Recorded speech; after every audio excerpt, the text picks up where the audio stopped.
Like, have you seen those look boutiques? They're remodeled. They're mostly in the Dwayne Reeds. Yes. They're remodeled. Yes. And we're like... Much more upscale. Yes. There's a service person on the floor helping you. Yep. Exactly. So she's like, you guys should be in those. And we're like, oh, yeah, that's a great idea. So we went and saw the senior team. And they're like, yeah, you should come in here.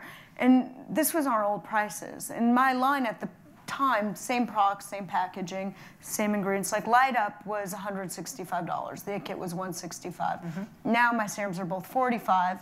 My cream was $93. Now it's $45. Oh, so they're like, yeah, you can use those Bergdorf prices. And we looked and did like a competitive analysis. So this is where the finance comes in of like what was on their floor. And we're like, so how many products are you gonna sell at those $195? No way. So and they wanted you to be the guinea pig. But they liked the luxury feel. So we're like, we've done this analysis, and this is actually a great example where the finance background have. I looked at all the money we were spending staffing Bergdorf's because those 7 days you had to have somebody in there 40 to 45 hours, making $35 an hour for anyone good plus commission, right? So I'm like, let's say we took all that money and just put in the price points. And then we went into self-service, which is basically what Dwayne Reed or Walgreens does. I was like, don't you think people just see it and be like, oh, that's really pretty, and they just buy it? And that's pretty much what happened. Deborah thought I was a little crazy with the idea. There was definitely some debate about this strategy, but it's definitely turned out to be the right strategy. But what I realized is we were, as a small brand, overspending on the SG&A line, and we could basically put that into the sales line, into price point, and greatly reduce our SG&A. So you pulled out of Bergdorf? Yes, we amicably parted. I mean, we basically said we're leaving before they kicked us out. But, you know, it's always better to leave on your own terms. So that's a really interesting change. Did you feel, were you open to making that change, just learning as you were going along? The realize we felt very comfortable with our brand, the positioning, being a skincare authority, because when I launched, it's like, well, what does she know about skincare? But once you've been in Bergdorf's for 2 years, it's like, well, you must know something. You're still in business, and we were one of their top brands in 2012. So I think that gave us the ability to then go into the channel we're in now, which are the look boutiques. It was definitely a little bit of a risk-taking move, for sure. No, I don't think to this day any brand's taken the exact same line from high into low. Right. But I think for us, the whole vision I always had was for all women to have accessible and affordable skincare. And look, this stuff is as good as, you can spend $500 on a face cream in Bergdorf's, or you can buy V-Beauté for $53. And the same lab makes it, by the way. So. And our quality is probably better because I'm one person making all the decisions, and we're using the latest technology. So, you know, we're like, why not? So we did it, and it's been definitely a huge uptick in our business as a result. That's great. Yeah. So is there one product that everything hinges off of, would you say, is sort of the leader? What's interesting about our line, and I think it just really goes to show the quality, is it almost sells in unison. I will say 10% higher sales on my eye cream. So if I had my Hero product, and my #1 product's definitely the anti-age lip gloss. It's $19. It's easy to get for gifts. This is our #1. And then followed by the eye cream, our face cream, and I'd say pretty much our SPF and the serums, the IT Kit. But those products are, I'm telling you, like a couple hundred units away from each other. So I think what happens is people try the kit and come back and buy the line. That's great. We're guessing, but I think it seems that way. So where do you find inspiration as you're going out there and trying new things and trying to evolve this continually? Are you looking to extend this or sort of put more out on the same types of products? Yeah, so we're looking now to finally start some line extension. Now that we have our retail partners in line, we're going to launch hopefully by holiday an eye serum. We're always launching new colors. So on the lip spreads, when a color runs out, we launch a new one. We don't bring it back except for the original. And I think we're, looking at maybe some body products. But what's really important, like I tested every product on my own face. I'm a lab rat. Everything makes me break out. I'm always testing new products, some with better reactions than others. So we're really careful. Like, I think what makes V-Beauté work is it's a really easy line. It's day to night. It's the same products. It's serum, cream, eye cream. It's triple action, which means you use it on your face, your neck, your décolleté. You don't need 20,000 different products. And I felt like things were so confusing, and I feel like women don't have time. I don't have time. So I call it the 60-second routine, right? You clean your face. I just assume people know that's a given. We have 2 cleansers. All right. I mean, if you're not cleaning your face, you should start there. And then, you do mix those serums in your hand, put on your face, follow it right by your cream and eye cream. And it's for all skin types because, by the way, if you had oily skin, serum's eye cream. But if you're drier in winter, okay, use the cream at night. And if you drier skin, definitely serum with the cream. And then, we say on our SPF, our lines always use protection. So even in middle of winter, I go out with my SPF on. It's the number one thing for anti-aging for sure. Yeah, I think this is, to your point, that people are very passionate about what they use and they tend not to change. I don't know how everyone feels about this, but you're always looking for something though that you want to love a lot and stay with because you're wearing this every day and it really makes you feel better or not. Well, I think what makes us feel good about our company is we've had almost 0 returns. And that's through the history of the company. So, we know that people feel like they're getting a good value, they don't feel taken advantage of. We're about to do start with HSN actually. Oh, very nice. So that should be really exciting. And on Amazon? We're on Amazon as well, obviously vbute.com.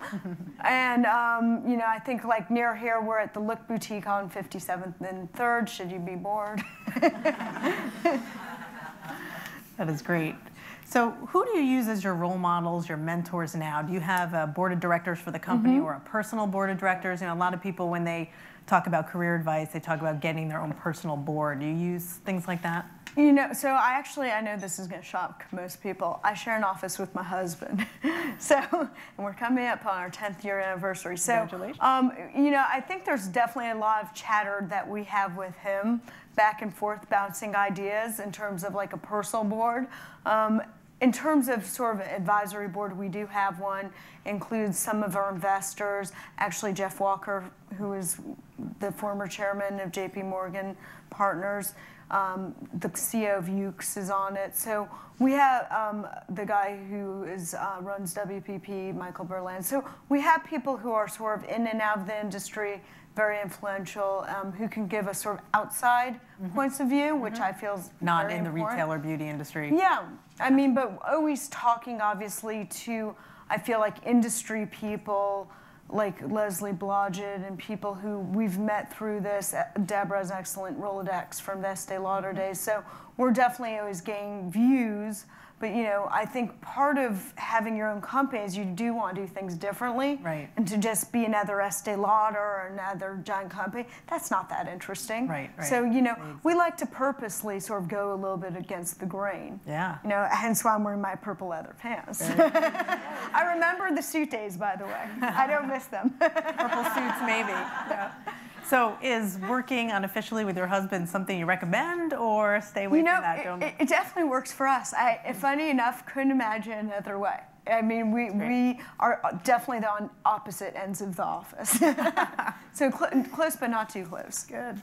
What other business ventures are you a part of these days? So you mentioned Bauble Bar. I don't know if you're still involved with them. Yes, still on their advisory board as well. Do you work in other retail, clothing, fashion ventures? I find that I do give a fair amount of advice to young designers and definitely try and help them out with, gaining more awareness.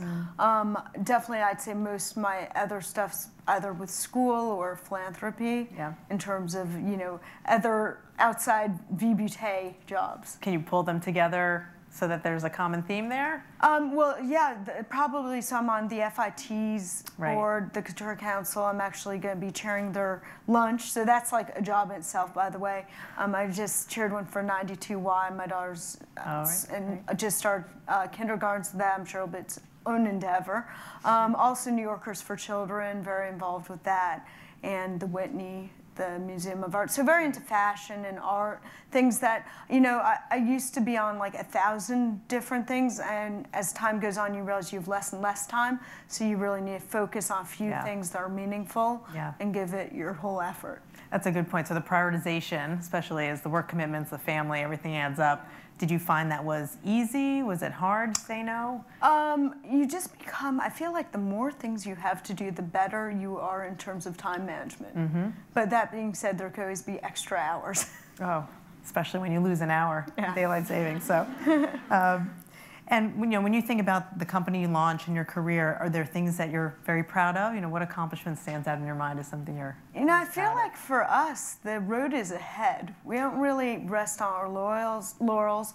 We're a tiny company in very giant industry.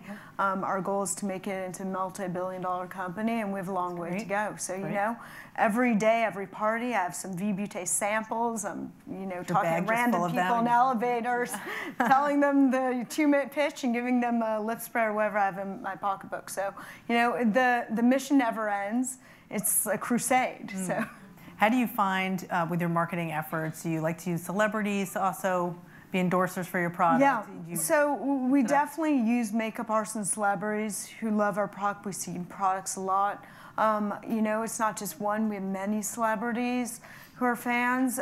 There's never enough. And I feel like it's like anything with press. You're only as good as your last press hit. So constant pressure. Yeah, press is a big, and we've had the same excuse since we launched. So there's not a lot of newness. You're competing against giant companies with huge media budgets who get, frankly, the editorial because they're spending a lot with their media buys. We don't have that advantage. So we have to really rely on influencers who actually genuinely love our products to speak our behalf. And so you're always thinking about taking a picture, posting it online, getting out there, using social media. Social media is very important. Getting better at the day. I have to say I'm a little old for social media. So I have, fortunately, a team of younger, smarter people who help us out with that. It's very good. Good. So let's see the time here. One thing before I turn over to the audience, just what advice would you have career-wise for people in finance and for people who wanted to start their own businesses? Because they're very distinct types of career paths, but many people here might be starting careers now and one day want to do something similar. I have a few things. I think when you're starting early in your career, like right out of school, the objective should be almost like it is in school, like to get as many options and skills as you can, because you don't know where you're going. And I could have never told you I was starting a beauty company. No, you never had that in the background. It wouldn't have been in my wildest dreams that we would be sitting here talking about beauty. So I'd say you want to gather as many skills and things that could help you later on. Starting a company, I think, takes a lot of stamina. A lot of people, if I told you the amount of people said, no, what a stupid idea, you just have to not care, not listen. But you do need to listen. Like, you want to take feedback, distill it, recognize that some of the feedback's good. Like, a lot of the things we've changed 10,000 times. The original name of V-Butey was Clam, because it was shaped like a clam. And my friend Maud, she's like, that is the stupidest name I've ever heard in my life. She's like, is your husband trying to put you out of business? I was like, that's a real possibility. So we went back to the drawing board. And, so not every idea is a great idea. And you have to be, I think, extremely flexible. Decisions like Bergdorf's, they're crazy decisions, but we want to differentiate. I think you need to obviously have funding. Funding is a very important thing when you start a company.